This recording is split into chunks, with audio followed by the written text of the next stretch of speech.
Imagine, tu te réveilles demain matin et t'as 5 milliards de dollars sur ton compte en banque. 5 milliards. Pas 5 millions. 5 milliards. Tu pourrais acheter une île, un jet privé, 10 jets privés. Tu pourrais vivre comme un roi pendant 1000 vies.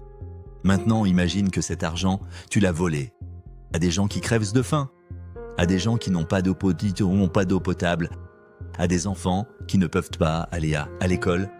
Bienvenue sur Folie Humaine. Aujourd'hui, on va parler de quelque chose qui va te mettre en colère. On va parler des dictateurs. Et surtout, de l'argent qu'ils ont volé pendant qu'ils écrasaient leur peuple. 30 histoires, 30 tyrans. Des milliards cachés dans des banques suisses, des palais secrets, des yachts à 300 millions. Et pendant ce temps-là, leurs citoyens meurent dans la misère. Ça va être long, ça va être choquant. Mais reste jusqu'au bout, parce que la dernière histoire, elle va te glacer le sang. Les rois du pétrole. On commence par l'Afrique, parce que c'est là que ça devient vraiment obscène. Sani Abacha, Nigeria. Ce type a dirigé le Nigeria de 1993 à 1998, 5 ans, 5 putains d'années. Et pendant ce temps, il a volé entre 3 et 5 milliards de dollars. 3 à 5 milliards. Le Nigeria, c'est le pays le plus peuplé d'Afrique. 200 millions d'habitants. Et ce mec, il pompait littéralement l'argent du pétrole nigérian pour le mettre dans des comptes secrets. Comment on sait ça ? Parce qu'en 2014, le département de la justice américain a saisi 480 millions de dollars. 480 millions. Cachés dans des banques à Washington, en France, au Royaume-Uni, à Jersey. Et écoute bien comment il faisait. Il retirait l'argent de la Banque centrale du Nigeria en cash. Il disait que c'était pour la sécurité nationale. Puis il transférait les billets à l'étranger. En valises, des valises de cash. Abacha est mort en 1998. Crise cardiaque. Mais son argent, on le cherche encore aujourd'hui, 26 ans plus tard. En 2022, le Royaume-Uni a récupéré 23 millions de dollars supplémentaires. Un procès au Luxembourg a été lancé en 2011.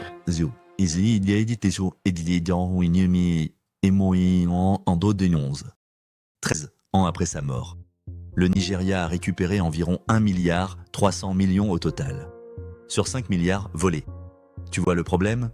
2 Teodoro Obiang, Guinée équatoriale. Lui, il est encore au pouvoir. Depuis 1969. 45 ans. Le plus ancien dictateur du monde en exercice. La Guinée équatoriale, c'est petit. 1 million d'habitants. Mais plein de pétrole. 4e producteur d'Afrique subsaharienne. Le PIB par habitant, 39 000 dollars. Plus que l'Italie. Plus que l'Espagne. Et pourtant, 77% de la population vit sous le seuil de pauvreté. 35% des gens meurent avant 40 ans. 58% n'ont pas accès à l'eau potable. Pendant ce temps, Obiang a une fortune estimée à 600 millions de dollars. Forbes l'a classé 8e dirigeant le plus riche du monde en 2006. Son fils, Théodorin ? Ah, son fils, c'est le pompon. Ce gamin gagnait officiellement 6 700 dollars par mois. Ministre de l'Agriculture. Avec ce salaire de misère, il a réussi à acheter un manoir à Malibu pour 35 millions de dollars. Un jet privé à 38 millions et demi. Une flotte de voitures de sport. Une collection d'art valant des dizaines de millions. En 2011, Global Witness révèle qu'il a commandé un yacht. Pas n'importe quel yacht. Le Zen. 380 millions de dollars. Ça aurait été le 2e yacht le plus cher du monde. 380 millions. C'est presque 3 fois le budget annuel de la Guinée équatoriale pour la santé et l'éducation combinée. En 2017, un tribunal français l'a condamné. Blanchiment d'argent, détournement de fonds publics. 110 millions d'euros saisis. Un hôtel particulier à Paris. 11 voitures de luxe. Une collection d'art de 22 millions. Il a pris 3 ans avec sursis. Une amende de 30 millions avec sursis. Son père l'a nommé vice-président en 2016. Pour le protéger avec l'immunité diplomatique. 3. Muammar Kadhafi, Libye. 42 ans au pouvoir. De 1969 à 2011. Et une fortune estimée à, tiens-toi bien, 200 milliards de dollars. 200 milliards. C'est difficile à vérifier parce que Kadhafi ne faisait aucune différence entre l'argent de l'État et le sien. La Libye, c'était pas un pays. C'était SA propriété personnelle. Il avait un fonds souverain, la Libyan Investment Authority, plus de 20 milliards de cash. Des parts dans Unicredit en Italie, dans Eni, la compagnie pétrolière, dans la Juventus de Turin. Ses 7 fils et sa fille, tous milliardaires. Mohamed et Saïf al-Islam étaient dans toutes les affaires. Pétrole, gaz, télécom, distribution. Quand la révolution est arrivée en 2011, la Suisse a gelé les avoirs de Kadhafi en quelques jours. Le 24 février, avant même qu'il soit mort. Mais on n'a jamais tout retrouvé. Parce que l'argent était éparpillé partout, dans des sociétés offshore, des prête-noms, des paradis fiscaux. Kadhafi est mort le 20 octobre 2011, lynché par des rebelles. Mais son argent, il dort quelque part, dans des banques, dans des coffres, dans des pays qui font semblant de chercher. Bon, les dictateurs africains du pétrole, c'est spectaculaire, mais il y a plus vicieux.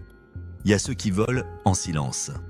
Les pillards d'Iskra, 4 Ferdinand Marcos, Philippines, 21 ans au pouvoir, de 1965 à 1986, et une fortune estimée entre 5 et 10 milliards de dollars. Marcos, c'était avec le maître de la corruption silencieuse. Pas de gros coups d'éclat. Juste un détournement systématique et méthodique de toutes. Contrat public, commission pour Marcos. Aide internationale, commission pour Marcos. Investissement étranger, commission pour Marcos. Sa femme Imelda, 3000 paires de chaussures, 3000 paires de chaussures. 3000. Retrouvés dans le palais présidentiel quand ils se sont enfuis en 1986. Le couple avait des propriétés à New York, à Rome, à Hawaï, des collections d'art, des comptes secrets partout. Marcos est mort en exil à Hawaï en 1989. Mais les Philippines cherchent encore son argent aujourd'hui. 35 ans après. En 2024, le gouvernement philippin estimait avoir récupéré environ 1 milliard de dollars. Sur 10 milliards volés. Et devine quoi? Le fils de Marcos, Ferdinand Bongbong Marcos Jr., est président des Philippines depuis 2022. Élu démocratiquement. L'histoire se répète. Toujours. 5 Mobutu Sese Seko, Zaïre, Congo. 32 ans de pouvoir, de 1965 à 1997. Une fortune de 5 milliards de dollars. Le Zaïre, aujourd'hui République démocratique du Congo, c'est l'un des pays les plus riches du monde en ressources naturelles. Cuivre, cobalt, diamant, or, coltan. Mobutu a tout volé. Tout, pendant 32 ans. Il avait des palais dans tout le pays. Un à Jbadolite, son village natal, avec une piste d'atterrissage pour Concorde. Oui, pour Concorde. Parce que Mobutu voulait aller faire du shopping à Paris, en Concorde. Pendant ce temps, son peuple crevait littéralement de faim. Quand il a été renversé en 1997, il s'est enfui au Maroc. Il est mort 4 mois plus tard. Cancer de la prostate. Après sa mort, la Suisse a fini par rendre 7 700 000 francs suisses à ses héritiers en 2010. Après 12 ans de procédure. 7 millions. Sur 5 milliards volés. C'est ça, la justice internationale. 6 Hosni Moubarak, Égypte. 30 ans au pouvoir. De 1981 à 2011. Fortune estimée entre 2 et 5 milliards de dollars. Certains disent 40 à 70 milliards, mais c'est probablement exagéré. Moubarak, c'était le maître des contrats militaires. Dans les années 80, quand il était dans l'armée, il touchait des commissions sur les ventes d'armes. Ses fils Alaa et Gamal, ils ont fait fortune en achetant des terrains militaires pour une bouchée de pain, puis en les revendant à des promoteurs immobiliers à prix d'or. Les Moubarak avaient des propriétés à Paris, à Francfort, Madrid, Los Angeles, New York, Dubaï, mais tout était enregistré au nom de sociétés panaméennes. Impossibles à tracer. La maison de Gamal à Londres, dans le quartier chic de Knightsbridge, enregistrée au nom d'une compagnie du Panama. Moubarak a été renversé en février 2011. Révolution égyptienne. Place Tahrir. Tu te souviens, il a été condamné, puis acquitté, puis recondamné, puis libéré en 2017 pour raison de santé. Il est mort en 2020, à 80 ans, chez lui. Tranquille, son argent, toujours planqué quelque part. Passons maintenant à l'Amérique latine. Parce que là-bas aussi, ils savent voler. Les rois du détournement 7. Augusto Pinochet, Chili. 17 ans de dictature, de 1973 à 1990, et une fortune cachée. Pinochet, c'était le dictateur propre, le bon élève des Américains, celui qui a renversé Salvador Allende avec l'aide de la CIA. Pendant des années, tout le monde pensait qu'il était honnête, qu'il faisait juste son boulot de militaire. Jusqu'en 2004, le Sénat américain découvre que Pinochet avait 128 comptes bancaires secrets. 128. Aux États-Unis, en Suisse, dans les îles Caïmans. Il utilisait des faux noms. Augusto P. Ugarte, Daniel Lopez, John Long. Entre 19 et 28 millions de dollars cachés. Comment il a fait? Détournement de contrats d'armement en ligne, d'entrée d'armement, commission sur les ventes de cuivre chilien, pots de vin des entreprises étrangères. En 2004, un juge chilien l'inculpe. Fraude fiscale, blanchiment d'argent, usage de faux papiers. Mais Pinochet meurt en 2006. Crise cardiaque. Avant d'être jugé. En 2005, la banque Riggs à Washington reconnaît avoir aidé Pinochet à cacher son argent. Amende de 16 millions de dollars. Et le plus drôle, en juin 2017, la justice chilienne a rendu la fortune saisie à la famille Pinochet. 5 millions de dollars. Parce que Pinochet est mort, donc l'enquête est close. 5 millions rendus à la veuve et aux enfants d'un dictateur qui a tué 3200 personnes. Voilà. C'est ça, la justice. 8. Alberto Fujimori, Pérou. 10 ans au pouvoir. De 1990 à 2000. Condamné pour corruption et crimes contre l'humanité. Fujimori, c'était le président efficace. Celui qui a vaincu le terrorisme au Pérou. Celui qui a redressé l'économie. Mais derrière les belles statistiques, il y avait des escadrons de la mort. Des disparitions forcées. Et des millions de dollars détournés. Combien exactement? Difficile à dire, mais assez pour financer des comptes secrets et des propriétés à l'étranger. Fujimori s'enfuit au Japon en 2000. Il démissionne par fax. Oui, par fax. Il est extradé en 2007. Condamné à 25 ans de prison. Libéré en décembre 2023 pour raison de santé. À 45 ans. Son argent? Jamais complètement récupéré. Et sa fille, Keiko Fujimori. Elle a failli devenir présidente du Pérou.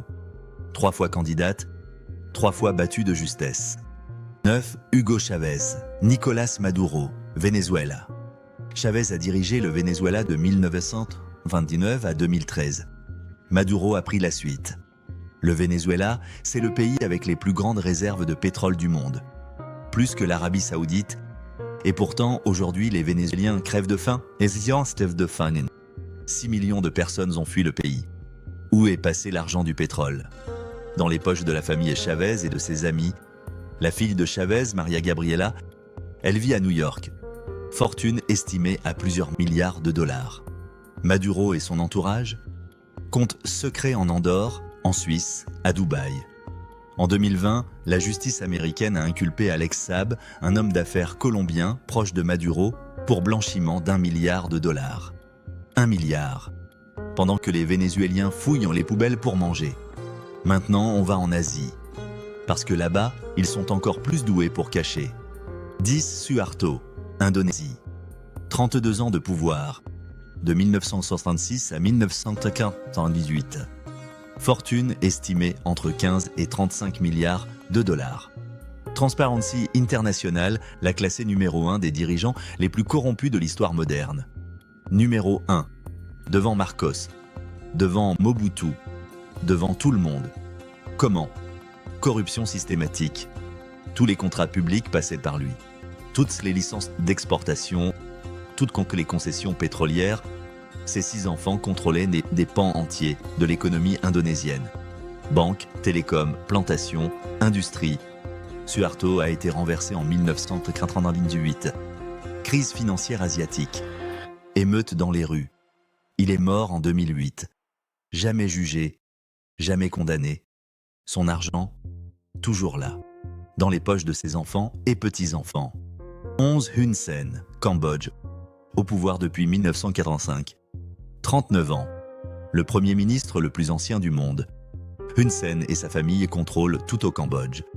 L'armée la police, la justice, les médias, l'économie. Fortune familiale estimée entre 500 millions et 1 milliard de dollars. Ses fils, généraux de l'armée, hommes d'affaires, propriétaires tant de télévision, de mines, de plantations. Selon Global Witness et l'OCCRP, la famille Hun Sen possède des entreprises dans toute l'Asie du Sud-Est. Hun Sen a récemment annoncé qu'il allait passer la main à son fils. Transition démocratique. C'est ça, oui. 12. La famille Kim, Corée du Nord. Kim Il-sung, Kim Jong-il, Kim Jong-un.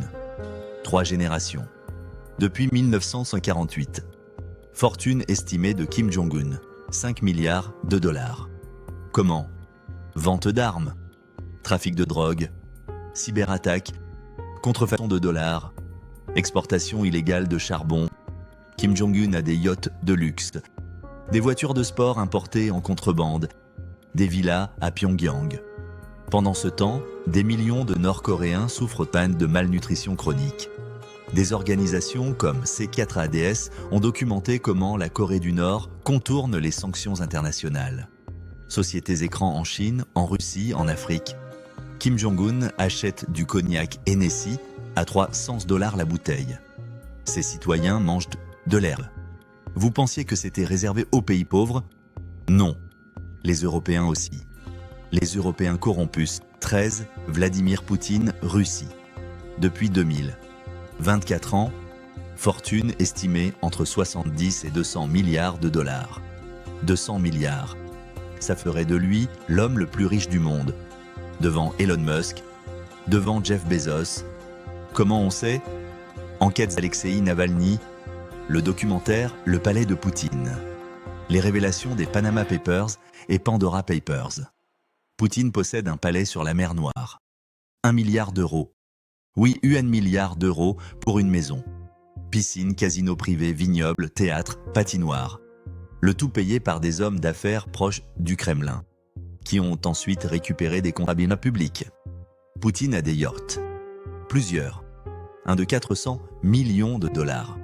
Ses amis, les oligarques russes, qui doivent leur fortune à leur proximité avec lui. Roman Abramovitch, Alisher Usmanov, Gennady Timchenko, tous milliardaires, tous proches de Poutine. Tous avec des avoirs dans des paradis fiscaux. 14. Silvio Berlusconi, Italie. Pas un dictateur, techniquement, mais corrompu jusqu'à l'os. 3 fois Premier ministre. Entre 1994 et 2011. Fortune personnelle, 6 milliards d'euros en 2023. Condamné pour fraude fiscale en 2013. Mais jamais allé en prison. Trop vieux, trop malade, trop riche. Berlusconi contrôlait la télévision italienne. Il possédait le club de foot de Milan. Il organisait des Bongabunga parties avec des prostituées mineures. Il est mort en juin 2023, à 86 ans, dans son lit. Son empire, transmis à ses enfants. 15. Alexandre Loukachenko, Biélorussie. Au pouvoir depuis 1994. 30 ans. Le dernier dictateur d'Europe.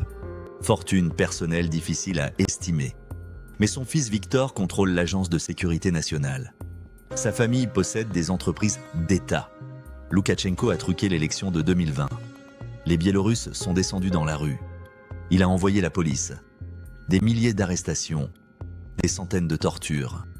Pendant ce temps, Loukachenko vit dans ce palais. Il a une résidence d'été. Des voitures de luxe. La Suisse et l'Union européenne ont gelé ses avoirs en 2020. Mais combien exactement? On ne sait pas. Et aujourd'hui, ça continue. 16. Nayib Bukele, El Salvador. Président depuis 2019. Le dictateur le plus cool du monde, comme il se décrit lui-même. Bukele a instauré un état d'exception en 2022. Plus de 72 000 personnes arrêtées. Torture, exécution extrajudiciaire. Et pendant ce temps, il s'amuse avec le Bitcoin. Il a acheté pour des centaines de millions de dollars de crypto-monnaies. Avec l'argent public. Résultat, le Bitcoin s'effondre. El Salvador perd des dizaines de millions. Bukele a aussi détourné 208 millions de dollars d'un prêt de la Banque centra-américaine. Un prêt Covid pour aider les petites entreprises. Il l'a utilisé pour financer le Bitcoin. 17 Mohammed bin Salman, Arabie Saoudite. Pas officiellement roi, mais prince héritier. Et l'homme le plus puissant du royaume. Fortune personnelle, difficile à séparer de l'argent de l'État. Mais on parle de centaines de milliards. MBS, comme on l'appelle, a acheté un yacht de 450 millions de dollars. Un tableau de Léonard de Vinci à 450 millions aussi. Il construit Neom, une ville futuriste dans le désert. Coût prévu, 500 milliards de dollars. Et accessoirement, selon la CIA, il a ordonné l'assassinat du journaliste Jamal Khashoggi en 2018. Découpé à la scie dans un consulat saoudien à Istanbul. Mais ça va, il est ami avec les Américains. Alors tout va bien. 18 Xi Jinping, Chine. Président depuis 2013 et président à vie depuis 2018. Fortune familiale révélée par Bloomberg, au moins 291 millions d'euros. Sa sœur, son beau-frère, sa fille. Tous sont des sociétés offshore, révélées par les Panama Papers. Mais en Chine, on ne peut pas parler de ça. Bloomberg et le New York Times ont été censurés. Xi Jinping se présente comme l'homme qui lutte contre la corruption.